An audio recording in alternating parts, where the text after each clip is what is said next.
இன்றைய இதமான காலை தென்றலில் அனைத்து அன்பும் பண்பும் பாசமும் நேசமும் நிறைந்த நட்புகளுக்கும் உறவுகளுக்கும் என் இனிய காலை வணக்கம். இன்று ஒரு குறள். அதிகாரம் 13, அடக்கம் உடைமை. குறள் 123. செறிவு அறிந்து சீர்மை பயக்கும் அறிவு அறிந்து ஆற்றின் அடங்கப் பெறும். தெய்வப்புலவர் திருவள்ளுவர், அடங்குதல் தமக்கு அறிவான செயல் என்று அறிந்து கொண்டு நன்மையான வழியில் அடங்கி இருப்பானேயானால் அந்த அடக்கமானது நல்லோரால் அறிந்து உணரப்பட்டு அவனுக்கு பெரும் சிறப்பினை கொடுக்கும் என்கிறார். அடக்கம் அறிவின் அடையாளம். அடக்கம் அறிவின் அடையாளம், அறிவின் வெளிப்பாடு. அழகின் அடக்கம். அடக்கம் ஒருவனுக்கு இருந்தால் அவனுக்கு துன்பம் வராது, எக்காலத்தும் துன்பம் வராது. ஆனால் அதற்காக அடிமையாக இருக்க சொல்லவில்லை தெய்வப்புலவர். அவர் அடிமையாக இருக்க அது அடக்கம் கிடையாது. அடக்கம் என்பது ஒரு அறிவின் அடையாளம், அழகின் அடையாளம். அறிய வேண்டியவைகளை அறிந்த தெளிவு தன் அதிகாரம் செய்யும் செல்லுபடியாகும் இடத்திலும் அடக்கம் பேணுகின்றவர். எல்லாம் அறிந்தும் அடக்கம் பேணுபவர் ஆகியோரிடம் காணப்படும். அடக்கம்தான் சீர்மை பயக்கும். அதாவது அடங்கி நடப்படுவதால் அடிமைப்பட்டு நடப்பது அடக்கம் கிடையாது. சீர்மை பயக்கும் கூடிய அடக்கம் வேண்டும். இதனைத்தான் தெய்வப்புலவர் முறையோடும்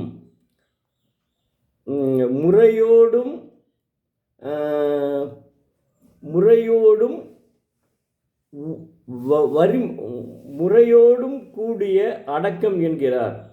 கையாலாகாத நாள் அடங்கி இருப்பது மாண்புடைய அடக்கம் அன்று. அறிவும் முறையும் கொண்ட நெறி நிற்கும் அடக்கமே அடக்கமாகும். அத்தகைய அடக்க உணர்வாளர்களின் பெருமைகளை உலகம் உணர்ந்து பாராட்டும். அடக்கம் அறிவு தரும். அடக்கம் அறிவின் வெளிப்பாடு. அடக்கம் அழகின் வெளிப்பாடு. அடக்கம் பண்பாட்டினுடைய வெளிப்பாடு.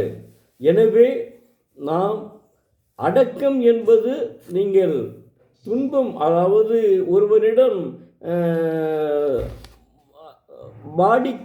வாடிக்கொண்டு மண்டியிட்டும் அடங்கி வாழ்வது அடக்கம் அல்ல. அடக்கம் என்பது அறிவின் வழிபாடு. அற்புதமாக சொல்லியிருக்காருங்க தெய்வப்புலவர் திருவள்ளுவர். ஒரு மிகப்பெரிய ஞானிங்க. இல்லைன்னா இன்னைக்கு உலகமே 58 மொழிகளில் அவர் மொத்தம் உலகத்திலேயே நிறைய மொழிகளில் 58 மொழிகளில் மொழிபெயர்க்கப்பட்ட ஒரே நூல் திருக்குறள் தான். அதனால்தான் நான் புத்தக திருவிழாவில் பேசும்போது கூட உலகை செதுக்கிய நூல் என்கிறேன். 29 மொழிகள் தான் நம்முடைய இந்திய மொழிகள். மற்ற 29 மொழிகள் ஆங்கில மொழிகள். அதாவது ஆங்கிலம் இல்லை, வெளிநாட்டு மொழிகள். வெளிநாட்டில் என்னென்ன மொழி இருக்கோ அந்த மொழியில் கடைசியாக நம்முடைய வாரியத்தில் பணிபுரிந்த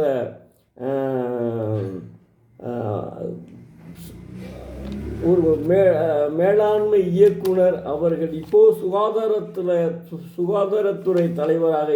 சுகாதாரத்துறையினுடைய மேலாண்மை இயக்குனராக தலைவராக இருக்கிறார். அவர் ககன் சிங் பேடி. அவருடைய அப்பா அதாவது பஞ்சாப் மொழியில் மொழிபெயர்த்துள்ளார். பஞ்சாப் மொழியில் இப்போ கடைசியாக தான் பஞ்சாப் மொழியில் மொழிபெயர்த்தது. அதனால் இப்போ கடைசியாக தான் கவிப்பேரரசு வைரமுத்து உரை எழுதியிருக்கிறார். 133 அதிகாரமே 133 பேர்களுக்கு மேல் உரை எழுதிவிட்டார்கள். ஆனால் இப்போ கவிப்பேரரசு வைரமுத்து தான் கடைசியாக உரை எழுதியவர். அதனால் திருக்குறள் உலகம் செதுக்கிய நூலுங்க. அது மாதிரி அமைதிக்கு வழிவகுக்கும் பேரிலக்கியம்ங்க. அதை மறக்க முடியாத உண்மைங்க. நம்முடைய நகைச்சுவை, அதாவது செல்வத்துள் செல்வம் செவிச்செல்வம், அச்செல்வம் செல்வத்துள் எல்லாம் தலை. அத்தகைய அதாவது கேள்வியில் கேட்கும்போது அந்த செல்வத்தை விட தலையாய செல்வம் வேறு ஒன்றும் இல்லை. செவிகளால் கேட்கும் அந்த செல்வம்தான் மிகப்பெரிய தலையாய செல்வம். இன்று நான் புத்தக திருவிழாவில் கலைமாமணி முனைவர் தமிழாசிரியர் மரியாதைக்குரிய ஞானசம்பந்தன் தமிழ் பேராசிரியர் அவர்களினுடைய நகைச்சுவை மன்றத்தினுடைய தலைவர் அவர்களினுடைய நடுவராக இருந்து பட்டிமன்றத்தை கேட்க இருக்கிறோம். பட்டிமன்றம் அருமையாக இருக்கும்.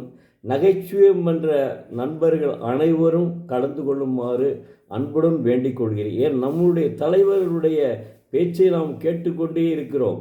அற்புதமாக இருக்கும். நகைச்சுவையோடு அன்று அந்த அந்த ஒரு மணி நேரம் போகிறதே தெரியாது. நகைச்சுவையோடும் இருக்கும், அறிவுரையோடு இருக்கும். அதுவும் இன்றைய தலைப்பு அற்புதமான தலைப்பு. அதனால் அவர் எப்போவுமே யூடியூப்பில் போடையில் கூட அந்த பாடல்களை பற்றி அற்புதமாக ரசித்து கேட்பார். நான் கூட அது ஒரு பாடல் கூட அவர் என்னவோ ராதையின் நெஞ்சு, இப்போ ஒரு இறந்தாரில் ஒருத்தர் ஒரு கவிஞர் இறந்தார். இப்போ அவர் எழுதிய பாடல்களை பூரா யூடியூப்பில் அனுப்பியிருந்தார். என்னென்ன பாடல்கள் பாடினார் என்று. அதில் ஒரு பாடல் கனிமுத்து பாப்பாவில ஒரு அற்புதமான பாடல். அந்த பாடலை அந்த பாடலையும் அந்த கவிஞர் தான் எழுதியிருக்கிறார். ராதையின் நெஞ்சமே, ராதையின் நெஞ்சமேன்னு வரும். ராதையின் நெஞ்சமே அப்படின்னு வரும் அந்த பாடல். அருமையான பாடலுங்க. நான் கல்லூரியில் படிக்கும்போது 73, 74 அந்த பாடலை நான் கல்லூரி முழு ஆண்டு தேர்வுக்கு உள்ளே நுழைகிறேன். இப்போ அரண்மனையில் தான் எங்கள் கல்லூரி. வெளியில் இருந்து அந்த பாடல் கேட்கிறது.